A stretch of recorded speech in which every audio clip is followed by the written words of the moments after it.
चांद पर अंगद की तरह पांव जमाए अपने लैंडर विक्रम ने बीती रात एक और करिश्मा कर दिखाया है।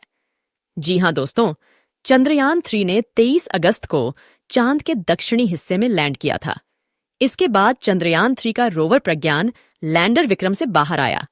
दोनों 14 दिन तक लगातार चांद की सतह से डाटा भेजने के बाद 4 सितंबर को स्लीप मोड में चले गए थे। यानी इसरो ने दोनों के सभी उपकरण बंद कर दिए थे। इसरो के वैज्ञानिक रोवर और लैंडर को स्लीप मोड में डाल रहे थे, लेकिन तभी अचानक से ही चांद की सतह पर खड़ा लैंडर विक्रम किसी हेलीकॉप्टर की तरह चांद की सतह पर उड़ने लगा। लैंडर विक्रम का यह नजारा देख इसरो के वैज्ञानिक भी हैरान रह गए। इसरो ने इसका वीडियो भी शेयर किया है, जो हम आपको आगे दिखाने वाले हैं। इसरो के वैज्ञानिकों को उम्मीद भी नहीं थी कि लैंडर विक्रम के साथ ऐसा भी कुछ हो सकता है। स्लीप मोड में जाने के बाद विक्रम लैंडर के साथ क्या हुआ और अब विक्रम लैंडर और प्रज्ञान रोवर किस हालत में है, आपके मन में उठ रहे हर सवाल का जवाब मैं आपको इस वीडियो में देने वाली हूं। तो बने रहे आप मेरे साथ इस वीडियो में अंत तक। लेकिन आप एक देशभक्त की तरह इस वीडियो को लाइक कर इसरो के वैज्ञानिकों के लिए कमेंट में जय हिंद जरूर लिख दे। दरअसल दोस्तों, 23 अगस्त को चंद्रयान 3 ने जब चांद की सतह पर लैंड किया था, तब पूरी दुनिया ने चांद के दक्षिणी ध्रुव को पहली बार देखा था। इससे पहले पूरी दुनिया चांद के इस भाग से अनजान थी। अमेरिका और रूस ने जो अपने अंतरिक्ष यात्री और मून मिशन भेजे थे, वो सब चांद के उत्तरी ध्रुव पर ही लैंड कर गए। भारत को छोड़कर किसी भी देश ने यहां पर आज तक कदम नहीं रखा है। इसके पीछे बहुत रहस्य छुपे हुए हैं। चांद के दक्षिणी ध्रुव की सतह बहुत ही डरावनी और भयानक रहस्यों से भरी पड़ी है। अमेरिका के अंतरिक्ष यात्री नील आर्मस्ट्रॉन्ग ने भी कहा था कि दक्षिणी ध्रुव पर कुछ रहस्य ऐसे हैं जिससे अभी तक मानव अनजान है। उन्होंने साफ तो नहीं बताया, लेकिन शायद उनका इशारा एलियंस की तरफ था। लेकिन भारत ने तो अपना चंद्रयान 3 चांद के दक्षिणी ध्रुव पर सफलतापूर्वक उतार दिया है। वो भी एक बार नहीं, बल्कि 2 बार। दरअसल 14 दिनों तक चांद की सतह पर परीक्षण करने के बाद विक्रम लैंडर और प्रज्ञान रोवर को इसरो के वैज्ञानिक स्लीप मोड में डाल रहे थे। इसी दौरान विक्रम लैंडर के साथ ऐसी घटना हुई कि 14 दिनों से चांद की सतह पर एक जगह बैठा लैंडर विक्रम अचानक ही उड़ने लगा। इसरो ने वीडियो भी शेयर किया, जिसमें विक्रम चांद की सतह पर उड़ता दिखाई दे रहा है। अब हम बात करते हैं कि विक्रम लैंडर के साथ ऐसा क्या हुआ जिससे वह उड़ने लगा। दरअसल दोस्तों, 23 अगस्त को चांद की सतह पर सूरज निकला था, जो अब ढलने लगा है और अब वहां पर रात होने वाली है। आपको बता दूं कि चांद पर धरती के 14 दिनों के बराबर लगातार सूरज निकला रहता है। चंद्रयान 3 के विक्रम लैंडर और प्रज्ञान रोवर में भी पावर जनरेट करने के लिए बैटरी लगी हुई है, जो सोलर पैनल से चार्ज होती है। इतने दिनों तक चांद पर सूरज निकला हुआ था और उसकी किरणों से सोलर पैनल द्वारा बैटरी चार्ज हो रही थी, जिससे रोवर प्रज्ञान और विक्रम लैंडर लगातार चांद पर रोज नए नए रहस्यों से पर्दा उठा रहे थे। रोवर प्रज्ञान ने विक्रम लैंडर से निकलने के बाद 10 दिनों में 100 मीटर से अधिक की दूरी तय की है। इस 100 मीटर की दूरी में ही रोवर ने चांद की सतह से ऐसे राज खोल दिए हैं जिनको देखकर दुनिया भी हैरान है। रोवर प्रज्ञान ने चांद की सतह पर ऑक्सीजन तक की खोज कर ली है। इस दौरान रोवर प्रज्ञान ने चांद की सतह के कई वीडियो और तस्वीरें इसरो को भेजी और चांद के कई रहस्यों से पर्दा जरूर उठा दिया। रूस और अमेरिका ने तो कभी यह सोचा भी नहीं था कि भारत का चंद्रयान इतना कुछ भी कर सकता है।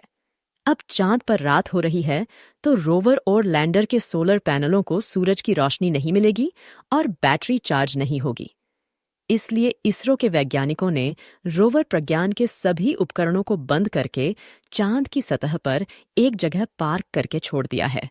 इस समय लैंडर विक्रम से रोवर प्रज्ञान 100 मीटर की दूरी पर खड़ा है। रोवर को स्लीप मोड में डालने के बाद जब इसरो के वैज्ञानिक लैंडर विक्रम को भी स्लीप मोड में डालने लगे, तो लैंडर विक्रम ने एक और करिश्मा कर दिखाया है। जी हां, किसी हेलीकॉप्टर की तरह उसने चांद पर उड़ते हुए एक बार फिर सॉफ्ट लैंडिंग की है। दरअसल अभी विक्रम लैंडर में काफी फ्यूल है और बैटरी भी फुल चार्ज है। रात को 2 बजे जब विक्रम को स्लीप मोड में डाला जा रहा था, तब देखा कि उसकी सभी बैटरी फुल चार्ज हैं। ऐसे में वैज्ञानिकों ने एक नया प्रयोग करने की सोची। विक्रम के थ्रस्टर ऑन कर दिए, जिसकी वजह से वह हवा में उड़ा। उसे 40 सेंटीमीटर तक उठाया गया। इसके बाद 40 सेंटीमीटर दूरी पर जाकर सॉफ्ट लैंड करा दिया गया। ये एक तरह से चांद की सतह पर दोबारा लैंडिंग कराना जैसा था। सिर्फ 2 मिनट में हुए इस प्रयोग ने इसरो के लिए भविष्य के कई रास्ते खोल दिए। अभी जो आप वीडियो स्क्रीन पर देख रहे हैं, यह इसरो ने शेयर किया है, जिसमें आप विक्रम को हवा में उड़ते साफ देख सकते हैं। खास बात यह है कि जब चंद्रयान 3 को चांद पर भेजा गया था, तो वैज्ञानिकों ने सोचा भी नहीं था कि अपना विक्रम लैंडर एक बार नहीं, बल्कि 2 बार चांद की सतह पर सॉफ्ट लैंडिंग करेगा। महत्वपूर्ण बात यह है कि इस एक्सपेरिमेंट के आधार पर इसरो अब आगे के मिशनों में चांद से धरती पर वापस यान को ला सकेगा। फिलहाल यह टेस्ट सफल रहा और इससे वैज्ञानिक काफी खुश हैं। लैंडर विक्रम की ये उड़ान इसरो के लिए ये इस तरह काम आ सकती है जैसे अगर भविष्य में चांद पर मानव मिशन भेजा जाए या कोई ऐसा मिशन भेजा जाए जिससे चांद के सैंपल लेने हो, तो एक जगह से दूसरी जगह पर लैंडर को पहुंचाया जा सकता है। स्लीप मोड में जाने से पहले विक्रम की इस सफल उड़ान ने दुनिया को एक बार फिर चौंका दिया है। इस उड़ान के बाद इसरो के वैज्ञानिकों ने विक्रम लैंडर को भी स्लीप मोड में डाल दिया है। दोस्तों, अब आपके मन में ये सवाल उठ रहा होगा कि अब चंद्रयान 3 का क्या होगा? क्या वो चांद की सतह पर ऐसे ही सोए रहेंगे? 14 जुलाई को लॉन्च हुआ मिशन चंद्रयान 3 23 अगस्त को चांद पर लैंड हुआ था। अब इसका वक्त खत्म हो गया है, क्योंकि चांद पर रात होने लगी है। अब 14 दिन बाद फिर चांद के साउथ पोल पर 22 सितंबर को दिन होगा और सूरज की रोशनी रोवर और लैंडर पर पड़ेगी।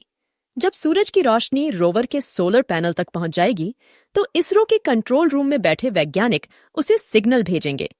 दोस्तों, रोवर के सभी उपकरणों को बंद कर दिया गया है, लेकिन एक रिसीवर को चालू रखा गया है। यह रिसीवर 22 सितंबर को इसरो के द्वारा भेजे गए सिग्नल को अगर रिसीव कर लेते हैं, तो इनके फिर से जागने की संभावना है।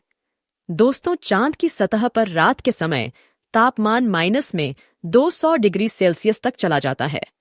इतनी ज्यादा ठंड में रोवर और लैंडर के उपकरणों के खराब होने का डर बना हुआ है। अधिक ठंड में बैटरी भी खराब हो सकती है।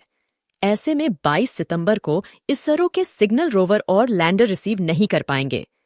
इसरो के वैज्ञानिकों को उम्मीद है कि ये दोनों एक बार फिर जाग जाए और दोनों को काम करने के लिए 14 दिन अधिक मिले। अगर ऐसा नहीं होता है, तो विक्रम और प्रज्ञान हमेशा ही चांद के शिव शक्ति पॉइंट पर मौजूद रहेंगे। अगर रोवर प्रज्ञान और लैंडर विक्रम 22 सितंबर को एक बार फिर जाग जाते हैं, तो अगले 14 दिनों तक फिर से चांद पर रिसर्च करना शुरू कर देंगे। इस समय रोवर प्रज्ञान और लैंडर विक्रम चांद की सतह के सबसे डरावने दक्षिणी ध्रुव पर गहरी नींद में सो रहे हैं। उनका कोई भी उपकरण काम नहीं कर रहा है और न ही इसरो से उन्हें कोई सिग्नल भेजा जा रहा है। चंद्रयान 3 के रोवर और लैंडर के लिए यह आखिरी परीक्षा है, जिसको पार करने के बाद भारत का इसरो दुनिया के इतिहास में एक नया कारनामा कर देगा। लगभग 14 दिनों तक आराम करने के बाद देखते हैं आखिर क्या होता है। दोस्तों, आपकी दुआओं के बल पर ही चंद्रयान 3 ने 23 अगस्त को चांद की सतह पर सफल लैंडिंग की थी। अब एक बार फिर आप कमेंट बॉक्स में प्रार्थना करें कि जब चांद की सतह पर 22 सितंबर को सूर्य की रोशनी पड़े, तो हमारा चंद्रयान 3 नींद से जाग जाए और फिर से काम करने लग जाए। इसरो के वैज्ञानिकों की मेहनत के लिए जय हिंद लिखना न भूले। अभी तक अगर आपने इस वीडियो को लाइक नहीं किया है, तो लाइक जरूर कर दे और यह जानकारी अपने दोस्तों के साथ भी शेयर कर दे।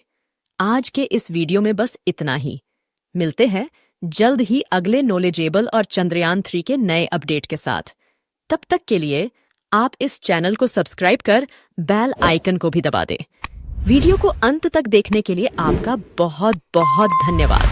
जय हिंद, जय इसरो।